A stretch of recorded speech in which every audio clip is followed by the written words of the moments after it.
नमस्कार। शिव पुराण के रुद्र संहिता का 9वां अध्याय आपके सामने प्रस्तुत करने के लिए तैयार है।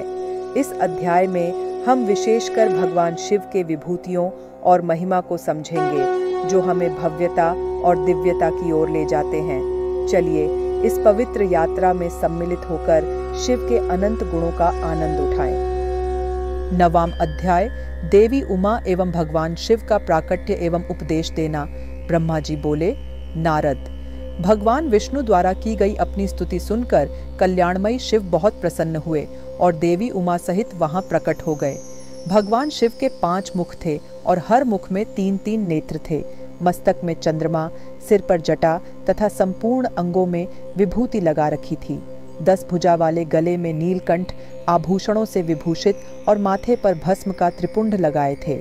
उनका यह रूप मन को मोहित करने वाला और परम आनंदमयी था। महादेव जी के साथ भगवती उमा ने भी हमें दर्शन दिए। उनको देखकर मैंने और विष्णु जी ने पुनः उनकी स्तुति करनी शुरू कर दी। तब पापों का नाश करने वाले तथा अपने भक्तों पर सदा कृपा दृष्टि रखने वाले महेश्वर ने मुझे और भगवान विष्णु को श्वास से वेद का उपदेश दिया। तत्पश्चात उन्होंने हमें गुप्त ज्ञान प्रदान किया। वेद का ज्ञान प्राप्त कर कृतार्थ हुए विष्णु जी और मैंने भगवान शिव और देवी के सामने अपने दोनों हाथ जोड़कर नमस्कार किया तथा प्रार्थना की। विष्णु जी ने पूछा, हे देव, आप किस प्रकार प्रसन्न होते हैं तथा किस प्रकार आपकी पूजा और ध्यान करना चाहिए? कृपया कर हमें इसके बारे में बताएं तथा सदुपदेश देकर धन्य करें। ब्रह्मा जी कहते हैं, नारद, इस प्रकार श्री हरि की यह बात सुनकर अत्यंत प्रसन्न हुए। कृपा निधान शिव ने प्रीतिपूर्वक यह बात की। श्री शिव बोले, मैं तुम दोनों की भक्ति से बहुत प्रसन्न हूँ। मेरे इसी रूप का पूजन व चिंतन करना चाहिए। तुम दोनों महाबली हो। मेरे दाएं बाएं अंगों से तुम प्रकट हुए हो। लोकपिता ब्रह्मा मेरे दाहिने पार्श्व से और पालनहार विष्णु मेरे बाएं पार्श्व से प्रकट हुए हो। मैं तुम पर भली भांति प्रसन्न हूँ और तुम्हें मनोवांछित फल देता हूँ। तुम दोनों की भक्ति सुदृढ़ हो। मेरी आज्ञा का पालन करते हुए ब्रह्मा जी आप जगत की रचना करें तथा भक्त विष्णु जी आप इस जगत का पालन करें।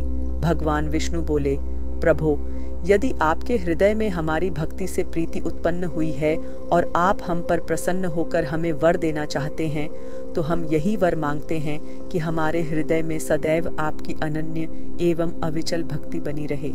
ब्रह्मा जी बोले, नारद, विष्णु जी की यह बात सुनकर भगवान शंकर प्रसन्न हुए। तब हमने दोनों हाथ जोड़कर उन्हें प्रणाम किया। शिव जी कहते हैं, मैं सृष्टि, पालन और संहार का करता हूँ। मेरा स्वरूप सगुण और निर्गुण है। मैं ही सच्चिदानंद, निर्विकार परम ब्रह्म और परमात्मा हूँ। सृष्टि की रचना, रक्षा और प्रलय रूप गुणों के कारण मैं ही ब्रह्मा, विष्णु और रुद्र नाम धारण कर 3 रूपों में विभक्त हुआ हूँ। मैं भक्तवत्सल हूँ और भक्तों की प्रार्थना को सदैव पूरी करता हूँ। मेरे इसी अंश से रुद्र की उत्पत्ति होगी। पूजा की विधि विधान की दृष्टि से हम में कोई अंतर नहीं होगा। विष्णु, ब्रह्मा और रुद्र तीनों एक रूप होंगे। इनमें भेद नहीं है। इनमें जो भेद मानेगा वह घोर नरक को भोगेगा। मेरा शिव रूप सनातन है तथा सभी का मूलभूत रूप है। यह सत्य, ज्ञान एवं अनंत ब्रह्म है। ऐसा जानकर मेरे यथार्थ स्वरूप का दर्शन करना चाहिए। मैं स्वयं ब्रह्मा जी की भ्रिकुटी से प्रकट होऊंगा। ब्रह्मा जी, आप सृष्टि के निर्माता बनो। श्री हरि विष्णु इसका पालन करें तथा मेरे अंश से प्रकट होने वाले रुद्र प्रलय करने वाले हैं। उमा नाम से विख्यात परमेश्वरी प्रकृति देवी है।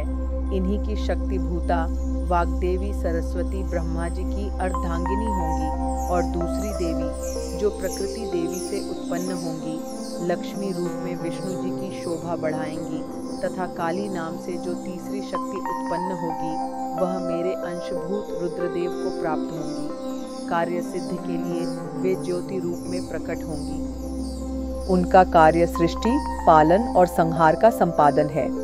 मैं ही सृष्टि, पालन और संहार करने वाले रंज आदि 3 गुणों द्वारा ब्रह्मा, विष्णु और रुद्र नाम से प्रसिद्ध हो 3 रूपों में प्रकट होता हूँ।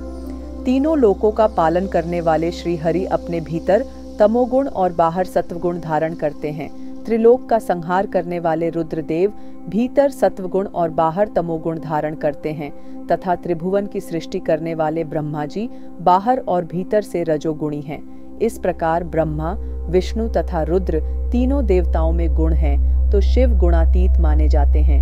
हे विष्णु, तुम मेरी आज्ञा से सृष्टि का प्रसन्नता पूर्वक पालन करो। ऐसा करने से तुम तीनों लोकों में पूजनीय होोगे।